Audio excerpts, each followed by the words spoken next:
Estamos en el coloquio Universidad, Ciudadanía e Interculturalidad con la construcción de ciudadanía frente a la crisis del Estado boliviano. Este evento realizado por la Universidad Mayor de San Simón, la Dirección de Relaciones Internacionales y Convenio, el Centro de Estudios Superiores, la Dirección de Interacción Social Universitaria y, por supuesto, Ciudadanía, Comunidad de Estudios Sociales y Acción Pública. Continuando con nuestra siguiente disertante, vamos a presentar a la doctorante en Estudios Sociales por el Centro de Estudios Superiores Universitarios de la Universidad Mayor de San Simón. Ella es maestra en Antropología por la Facultad Latinoamericana de Ciencias Sociales, sede Ecuador, licenciada en Ciencias Jurídicas, docente en la Facultad de Ciencias Sociales de la Universidad Mayor de San Simón, co-coordinadora del GT Desarrollo y Desigualdades Territoriales, Perspectivas Críticas del Consejo Latinoamericano de Ciencias Sociales, con investigaciones en temáticas de pluralismo jurídico, derecho indígena y género, desigualdades territoriales y subjetividades políticas. Vamos a ceder la palabra a la doctorante Roxana Biuris Valverde. Muchas gracias a Raúl, a todas las autoridades que están presentes por la invitación a participar en este coloquio. Realmente me siento muy honrada de estar acá y plantear algunas ideas, ¿no? Al igual que Luciana, creo que es un desafío bastante grande en el momento en el que estamos, en el que nos encontramos, donde muchos de los conceptos, las categorías no van muchas veces a la par de lo que está pasando, ¿no? Y nos encontramos como a veces perdidos entre entender algunas cosas, cómo leerlas teóricamente, cómo entenderlas conceptualmente, pero creo y felicito además la iniciativa de este tipo de eventos para poner en diálogo desde diferentes perspectivas que me parecen cruciales, ¿no? Para ir entendiendo y desenmarañando de alguna forma este panorama, este contexto en el que estamos, ¿no? He ido anotándome algunas cosas muy interesantes de la participación de Luciana que espero también en algún momento ponerla en diálogo, ¿no? En relación a precisamente esta partecita que yo voy a intentar plasmar, ¿no? Al final son algunas ideas, si bien, ¿no? Voy a intentar hablar un poco de ciudadanía intercultural y pueblos indígenas, sí me parece importante, dado el contexto, de pronto volver a retomar algunas cuestiones que tal vez son básicas, que tal vez son bastante, o podemos considerarlas como bastante simples, pero me parecen bien interesantes como para nuevamente ir pensando, ¿no? Desde lo básico, que algunas veces nos ayuda también nuevamente a preguntarnos y a seguir adelante, ¿no? He pensado empezar, ¿no? Dando cierto tipo de datos para entender, ¿no? ¿Qué es esto? ¿Qué son los pueblos indígenas? Acá en nuestro contexto nacional hablamos de pueblos indígena originario campesinos, que ya desde sí es un concepto, es una denominación bastante compleja de entender, ¿no? Y que se ha planteado de esa forma compleja en el momento de la Asamblea Constitucional, ¿no? En el momento en el que supuestamente estábamos refundando un Estado hacia un Estado plurinacional que incorpore todas estas identidades o esta diversidad tan grande que tenemos ahora en el país, ¿no? O bueno, que siempre lo hemos tenido. Pero me interesa recuperar, ¿no? Algunos de esos datos y algunos de estos conceptos que después también están, bueno, los podemos ir discutiendo, ¿no? Comentando. Tenemos estos datos, ¿no? Del anterior censo, donde nos dicen que el 62% de la población se identifica, ¿no? Como se considera como indígena o de origen indígena, ¿no? Esto corresponde a un 41% de la población mayor de 15 años. Todavía no tenemos los datos exactos desagregados del último censo para ver cómo esto se va cambiando, pero yo creo que es urgente además, ¿no? Conocer en qué estamos, cuál es la población, cuál es la percepción también de esta consideración o autoidentificación indígena, para precisamente ir avanzando sobre eso también, ¿no? Bueno, la mayoría de esta población, de este 62%, corresponde más a pueblos quechuas, aymaras, que se identifican más en tierras altas, ¿no? En tierras bajas hay como este porcentaje más bajo, pero sí es importante tener en cuenta que en tierras bajas está la mayor diversidad de pueblos indígenas en todo el país, ¿no? Así como podemos ver en el mapa. La siguiente, por favor.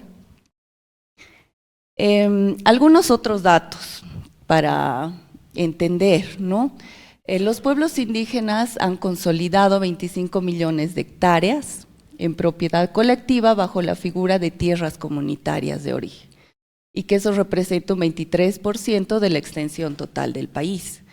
Es importante que dentro de este panorama de crisis, de crisis múltiples, tengamos en cuenta este tipo de porcentajes, ¿no? Estamos hablando de porcentajes bastante altos en relación a la presencia de pueblos indígenas, originarios, campesinos y estas diversidades, ¿no? Vemos ahí en los datos también en relación a las autonomías, que son solamente 5 las que han sido constituidas en todo este periodo de nuestro Estado plurinacional, y todavía hay como 25 por constituirse, ¿no? Entonces vemos que es un proceso también bastante largo, bastante burocrático, administrativo y con muchas limitantes, se ha presentado con muchas limitantes para a los pueblos indígenas, ¿no? Eso también es un dato que hay que tenerlo en cuenta. Y dentro de esto yo quisiera arriesgarme, creo que es un riesgo de pronto, a establecer ciertas diferenciaciones, ¿no? Yo en todos los años que he venido trabajando con pueblos indígenas, he visto precisamente que está surgiendo como una especie también de crisis identitaria, ¿no? Una especie de diferenciación que surge al interior de ellos mismos, y que ellos mismos están como ávidos también de hacerlas presentes y demostrarlas, ¿no? Y no es casual, ¿no? Precisamente, ya eso iba al principio en nombrar, ¿no? Que en nuestra Constitución y en nuestro contexto hablamos de pueblos indígena, originario, campesinos, ¿no? No es menor el hecho de que este término esté compuesto de esa forma tan compleja, ¿no? Y en este contexto se visibiliza mucho más este tipo de diferenciaciones en relación, y especialmente desde los pueblos indígenas y originarios, que se consideran así, de diferenciarse de ciertos otros sectores que han ido ganando como una presencia política mucho más fuerte en relación a lo que son, por ejemplo, los sindicatos o estas comunidades interculturales denominadas ahora, ¿no? Que antes eran denominadas colonos o decolonizadores, ¿no? Entonces, eso es algo que también hay que tener en cuenta, ¿no? Y hay una diferenciación en el sentido de que cada uno de estos grupos tienen sus propias cosmovisiones, tienen sus propias formas de organización, sus propios sistemas de justicia, sus propios sistemas políticos y sus propias visiones de desarrollo, ¿no? Entonces, así como hemos visto en los primeros mapas, la diversidad es bastante grande, ¿no? Entonces, los niveles de diálogo y de consenso también son bien complejos en relación a esta gran diversidad, ¿no? Entonces, esta diferenciación fundamentalmente se hace para entender de que estos grupos tienen trayectorias históricas distintas, ¿no? Y que estas trayectorias los posicionan de forma diferente dentro del escenario político y también jurídico del país. La siguiente. Identificamos uno de los peligros, ¿no?, dentro de nuestro contexto, precisamente esa tendencia que se tiene a homogenizar, ¿no?, especialmente desde los medios de comunicación, desde los mismos discursos políticos. Es como que dentro de, en estos últimos años, décadas, se tiende como a pensar, ¿no?, a los pueblos indígenas como que todos son iguales, todos piensan igual, todos actúan igual, ¿no? Entonces eso es un riesgo, ¿no? No solamente es un error, sino que es peligroso precisamente, porque nos lleva precisamente a crisis mucho más profundas de pronto, ¿no?, o a fragmentaciones o a debilitamientos también bastante fuertes, ¿no? Vamos a ver, quisiera plantearles, ¿no?, algunas de las diferencias sustanciales para ir avanzando un poco más en esta diferenciación interna que desde los pueblos se plantea, ¿no? Pasemos a la siguiente. El primero es el de origen histórico y relación con el territorio, ¿no? Vemos aquí una diferenciación bastante importante en relación a la preexistencia del Estado, ¿no? Los pueblos indígenas, originarios, campesinos se asumen, y además lo vemos históricamente, en relación a la preexistencia del Estado, con esta continuidad en los territorios que habitan, en la relación con el territorio que ellos tienen, que tiene una característica más de ancestralidad espiritual y colectiva. El territorio no es solo un medio de producción, sino parte fundamental de su identidad cultural, que eso es algo que no se tiende a pensar o a visibilizar, ¿no? Existen diferentes lógicas dentro de nuestro contexto en relación a lo territorial, ¿no? Por el otro lado vemos estas otras comunidades, ¿no?, que surgen a partir de procesos de colonización interna, promovidos muchas veces por el Estado, especialmente en estas zonas, ¿no? El Chapare, Norte de La Paz, Santa Cruz, Beni, son campesinos migrantes, mayormente quechuas y aymaras, y tienen una relación, digamos, mucho más productiva y agrícola con el territorio y menos ligada a lo ancestral, ¿no?, que es un elemento diferenciador bastante importante. La siguiente, por favor. Otro elemento es el de la identidad y la cosmovisión, ¿no? Los pueblos indígenas se autodefinen como naciones, pueblos indígenas u originarios, con esta cosmovisión propia, idiomas, sistemas normativos, organizaciones internas, se identifican con valores comunitarios, colectivos, que responden precisamente a estas lógicas de sus sistemas jurídicos y políticos, y nuevamente formas de espiritualidad ligadas al territorio, ¿no? Por el otro lado tenemos a estas comunidades interculturales que, aunque comparten estas raíces indígenas, estas visiones se han ido transformando de alguna forma, ¿no?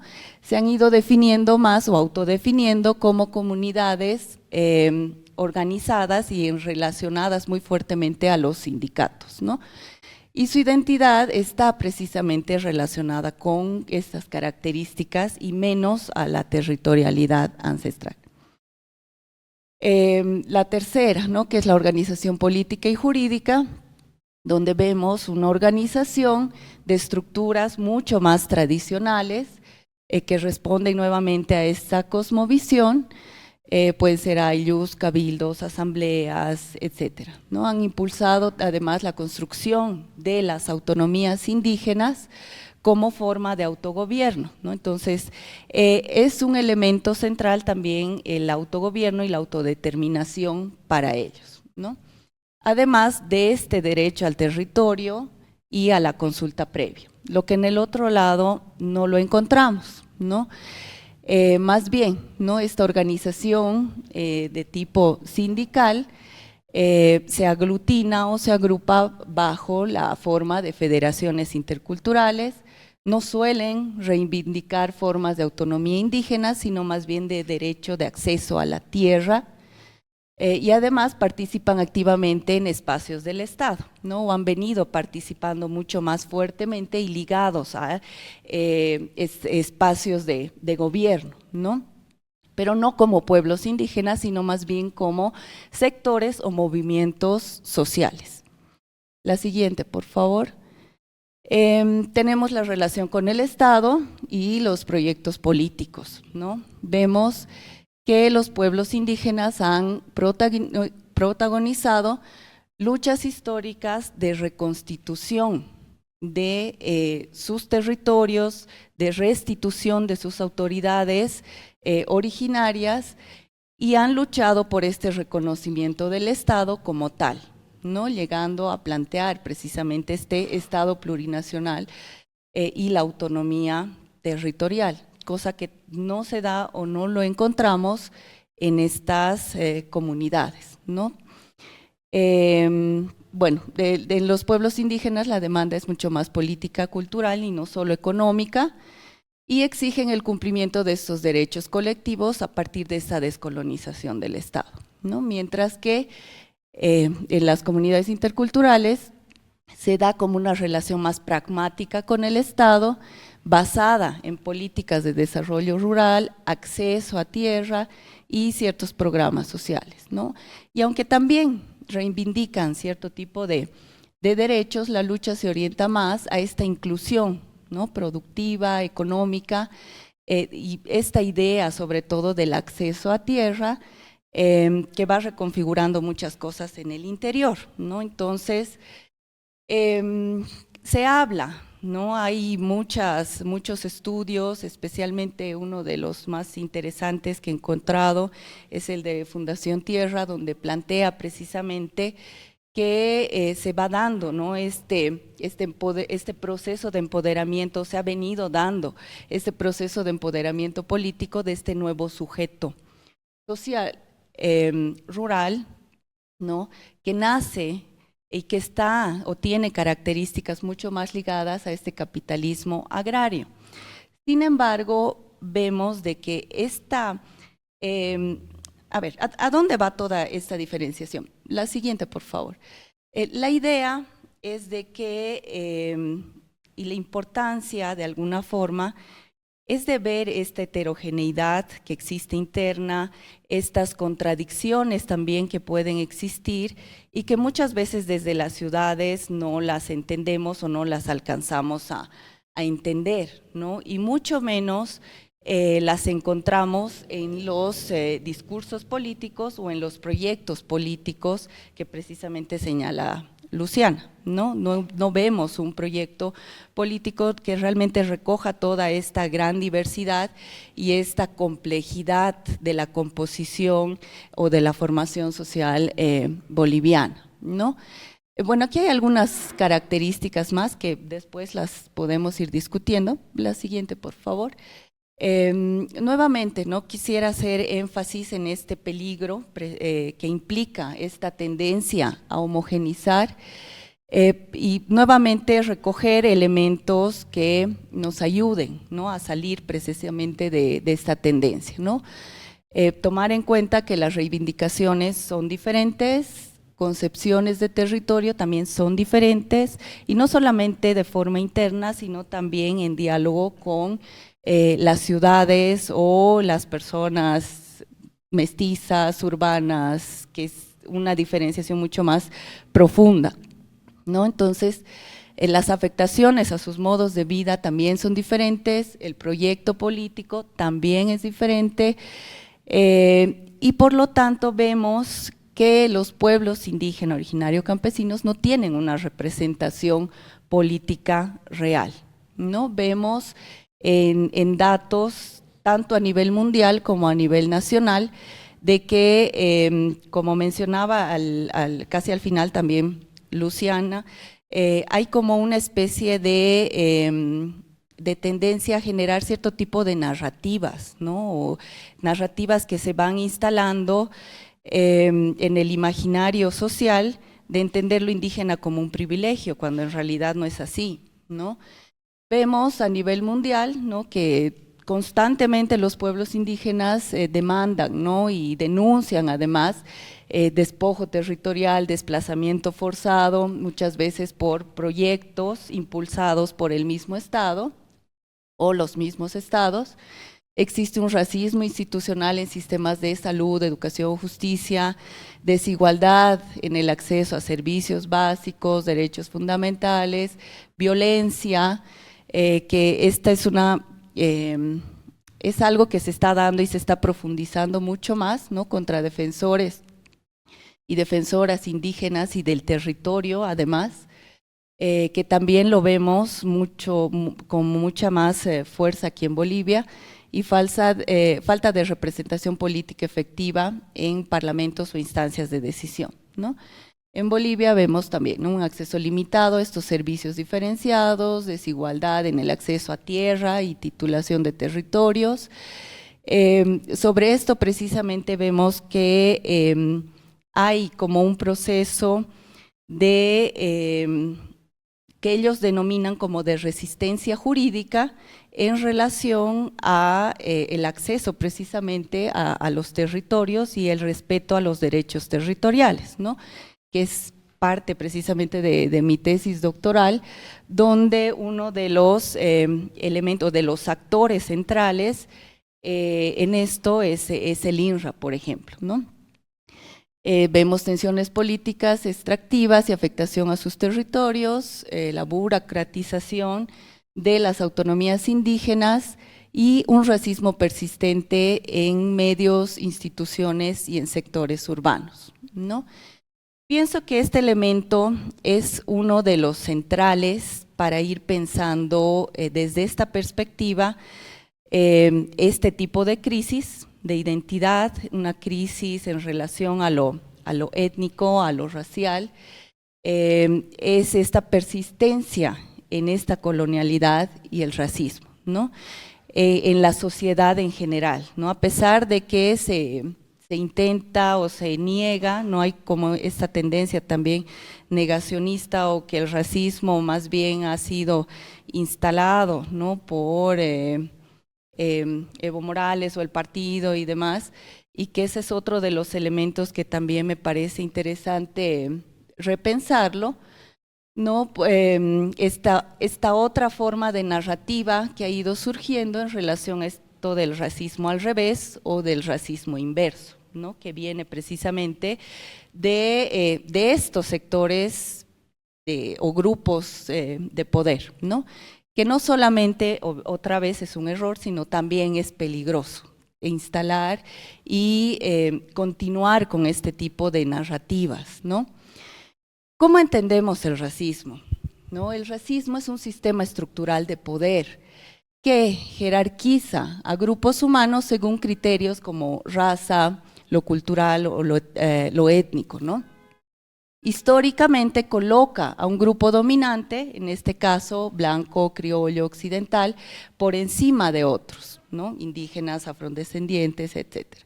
Y se manifiesta en instituciones, leyes, educación, medios de comunicación, acceso a recursos, representación política, ¿no? Entonces, vemos de que esta noción de racismo al revés surge precisamente de grupos dominantes, blancos, criollos, occidentales, que han visto afectados sus privilegios en estos tiempos de alguna forma, ¿no?